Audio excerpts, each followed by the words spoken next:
Vancouver, BC is one of Canada's most famous cities and is often known as being one of the top places to live in the world thanks to its quality of life. So we thought we'd make a video about what it's like to live in Vancouver.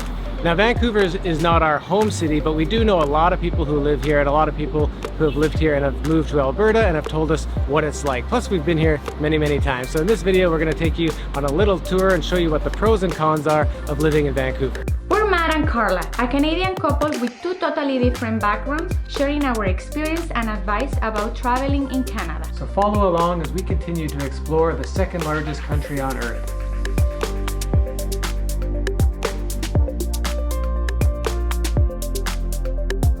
Vancouver is one of the densest cities in North America, which is a pro for me because I love watching lots of people walking down the street. There's a lot of shops, there's a lot of restaurants, which also more people brings more job opportunities. So if you're someone that is interested to become an actor or in the film industry, this is the place to be because it's called the Hollywood of the North. It's actually the second place after LA in TV productions and the third place after LA and New York in film productions. But there's also other job opportunities in different industries such as healthcare and social assistance, scientific services, retail trade, of course, because we're actually at the largest port in Canada, as well as accommodation and food services because it's one of the most touristic cities in Canada. And another pro is that despite having so many people in such a small space is that Vancouver is quite a safe city. Just like most of Canada, it's generally safe. Other than maybe a few select neighborhoods or streets, we've never felt, scared walking down the street, whether it's early morning or late at night. And it's also one of the most LGBTQ plus friendly cities in North America. So perhaps the number one reason that Vancouver is so popular is because of the scenery. For me, the best part about Vancouver is that you kind of get the best of both worlds. You have the ocean and you have the mountains. And in fact, you even have the rainforest, which opens up the opportunity for so much outdoor adventure. You can go scuba diving, you can go whale watching, kayaking, all those kind of things. You can go hiking. And then of course you can even go skiing in the wintertime at nearby mountains such as Grouse Mountain or Whistler. And in fact, Whistler is ranked as one of the top ski resorts in the entire world. So you kind of get the best of both worlds. But even though they get lots of snow at Whistler, one of the other benefits of Vancouver is the mild climate. So this is actually one of the mildest cities in Canada, which means if you're afraid of the cold, this is probably the place you want to come. They don't get very much minus temperatures and they very rarely get snow in the city. As you can see, Vancouver is a great place for those who like to be active. From hiking to biking, there's just so much to do here. But what about a truly Canadian sport? For everything hockey and skating, there's Canland Sports, which is our sponsor for this video. We're here at their North Shore location in North Vancouver, but they actually have 17 sports complexes across North America and over 3 sports complexes in BC alone, so it's definitely the place to play. Canland Sports is the place to go for exceptional hockey facilities and programs. They have NHL-sized rinks, advanced ice-making technology, and top-of-the-line equipment to create the best possible hockey and skating experience. They offer a wide variety of programs for players of all ages and skill levels. If you've never skated before, then taking part in their Learn to Skate program would be a great place to start. If you already have a great stride, you can still grow your skills with their hockey programs for all ages and camps for kids. Basically, it doesn't matter whether you're a hockey pro or someone who's never stepped foot on the ice before, they have something for you. If you're looking for a more competitive experience, Canland Sports also offers leagues and tournaments for youth called the YHL Hockey League and for adults called the ASHL, which is actually the largest recreational adult hockey league in North America. Canland Sports is definitely a hockey and skating lover's paradise. So whether you're visiting the city, moving to the city, or already living in the city, Canland Sports should definitely be on your to-do list. Watching this brings you back some memories when you were little? It does. I definitely miss playing hockey on a regular basis. If I wasn't pregnant, I would have definitely taken a skating class while we were here in Vancouver because since I was little, I love skating and I'm not very good at it.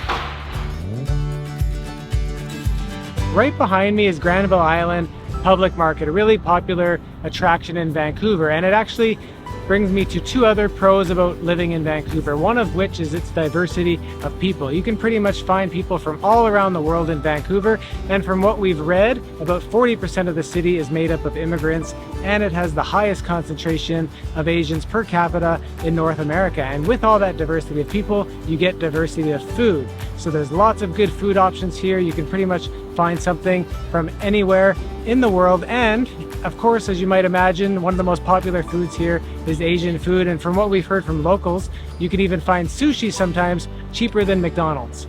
And look what we found, Mexican food. Probably I should have tried something else, but Mexican food always calls me. Muy rico.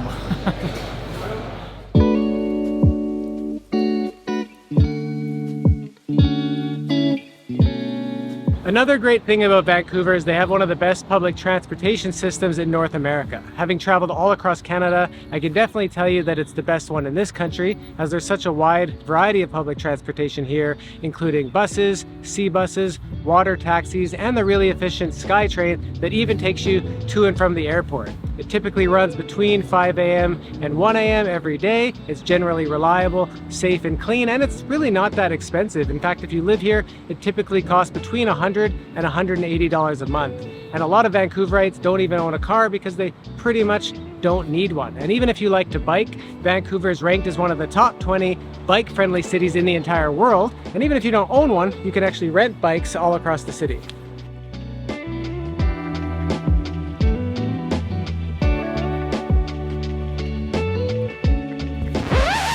Well, by now you've heard about all the good parts about living in Vancouver, but now that it's a rainy, gloomy day, it's a good chance to talk about the cons of living in Vancouver. So even though it does have one of the mildest climates in the country, it's also one of the rainiest cities in the country.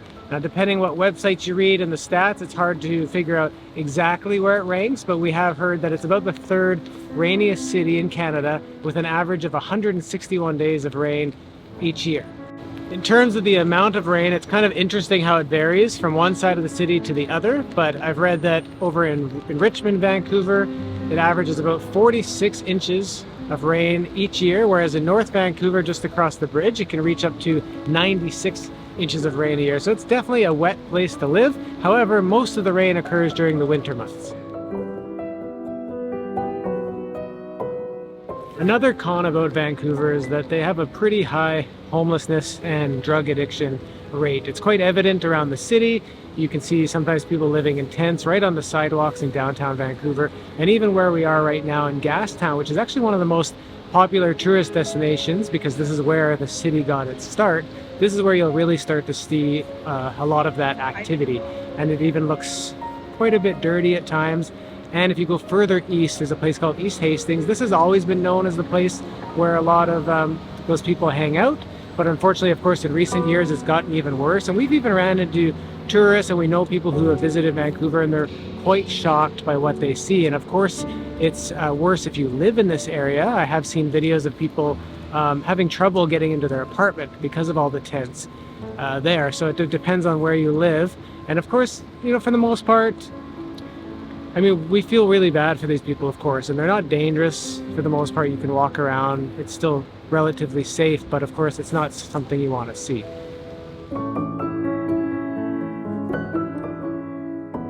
Now we're going to talk about the biggest con of living in Vancouver, and that's the cost of living. For most Canadians, and maybe most people in the world, the dream is kind of owning your own home or owning your own property, and the chances of that happening in Vancouver is pretty slim. Along with Toronto, it's the most expensive city in Canada. The average house here is well over $1 million.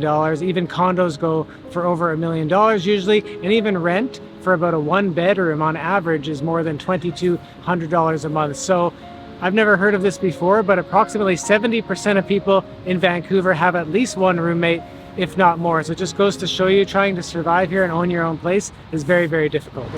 Speaking of expensive real estate, we just came across these listings while walking downtown.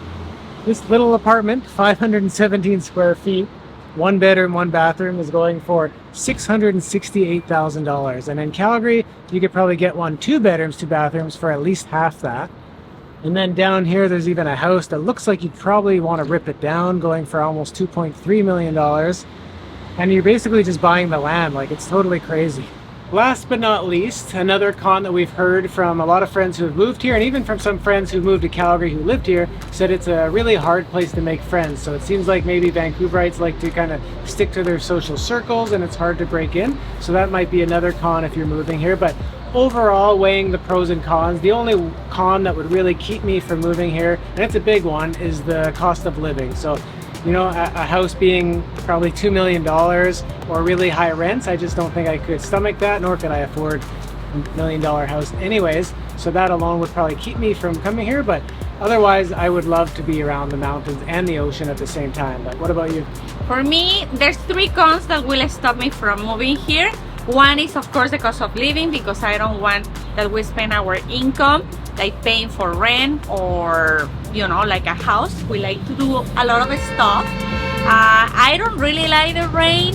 I'd rather the snow, just because then you can do a lot of winter activities and you just like wear a lot of clothes and you'll be okay. But with rain, there's really no escape. And I don't really like to see people consuming drugs. It just makes me uncomfortable and also makes me sad. But overall, I think there's way more pros than cons. That's why Vancouver is such a popular city. But what about you? Let us know in the comments. Yeah, we'd love to know what you think, or if there's anything else you'd like to know about moving here. Obviously, a lot of people do want to come here. That's why it's ranked as one of the top cities in the world. But yeah, so leave us a comment with any questions you may have. And also, if you like this video, hit that subscribe button. I know that you... Give us a thumbs up as well. Yes. And of course, if you want to learn more about traveling across Canada, check out our website at mustdocanada.com. Because you break up the order, baby. Always is thumbs up, hit subscribe.